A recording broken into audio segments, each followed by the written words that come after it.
Kilang Al-Quran. Sebelum tu di depan kita ni Masjid Al-Jumu'ah tadi ya. Siapa nak ambil gambar silakan. Ya ayyuhalladzina amanu idza nudiyatus salati wal Pak Dwi, baik-baik bus break Pak Dwi. Kang sampai kat tembok tu terkeluar. Tak mana masjid, tak mana handphone. Tak apa Wali, saya ambil gambar Wali. Confirm yang video tu. Edit lah, nyata edit. Masuk ke bawah sekarang. Oi, lepas. Bagus. Okey, kilang Al-Quran di Madinah ni adalah satu-satunya kilang yang ada di Semenanjung Arab. Itu untuk mencetak Al-Quran Resam Uthmaniyah. La ilaha illallah. Yang kita tengok berada di dalam Masjid Nabawi, di Masjid Haram, bahkan juga di negara kita ya.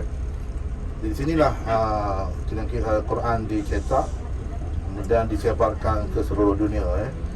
Dan diadakan terjemahan pelbagai bahasa, termasuklah bahasa Indonesia, bahasa Cina, bahasa France, banyaklah. Yang sehingga sini yang saya tak jumpa lagi bahasa Jawa boleh jumpa lagi. Yang ada saya beli satu orang yang semangat ya. Jawa semua Ustaz. West. West Ustaz. Okey. Kampung ya tak. Tapi tak ada lagi terjemahan bahasa Jawa Okey, jadi kilang ini memang khas untuk Resam Uthmaniyah. Oh, terang lagi ni. Dan apa ni, Ambil lah. tujuan utama dia kenapa?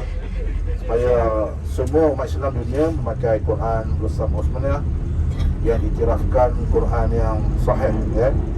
Maka di negara kita dihapuskan Quran Majid itu yang ada penambahan huruf yang tak sepatutnya berlaku lah dalam kaedah-kaedah hukum mahkam tajwid Al-Matbah. misalnya bab hamzah wasal dan sebagainya begitu seluruh dunia hanya menggunakan Quran Resam Uthmaniyah ini.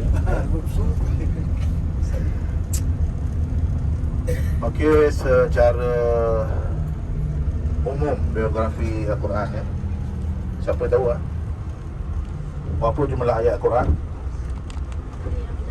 Berapa jumlah ayat Al-Quran? Apa jumlah ayat dia? Yang sahih.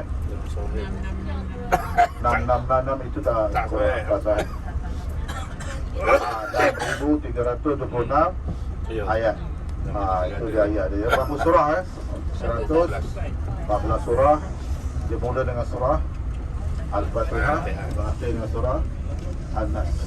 Biografi Kemudian jumlah ayat dia tadi 6,320 ayat. Berapa huruf dalam mazhab Syafi'i? 1,027,000 huruf. Tapi dalam ada mengatakan bukan 87,000 itu jangan kira huruf yang, tapi macam ini kira juga huruf yang bersifat hamzah wasal. Jadi semuanya 1,027,000 itu yang dilafalkan oleh para pengajar tahfiz. Hafal Quran tu. Kemudian dia ada hifz, ada dalam satu juzuk ada 4, maknanya satu juzuk ada 2 muqtara, maknanya ada dalam ada apa? 30 juzuk 30 juzuk maknanya ada 60. Maknanya kali dengan 2 120 hifz. Hifz ni kisah-kisah lah. Kisah-kisah dalam Quran tu, kisah-kisah Nabi macam-macam dipecahkan macam tu lah. InsyaAllah.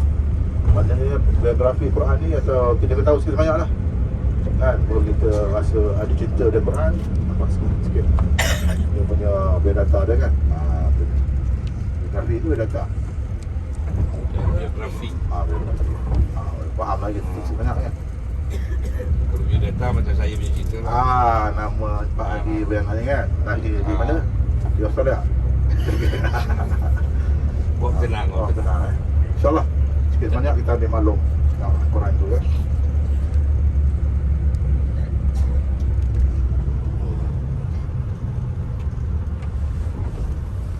Okey.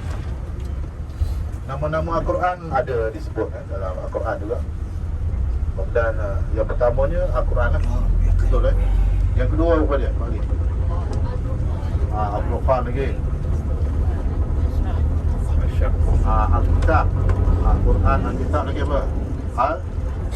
Itu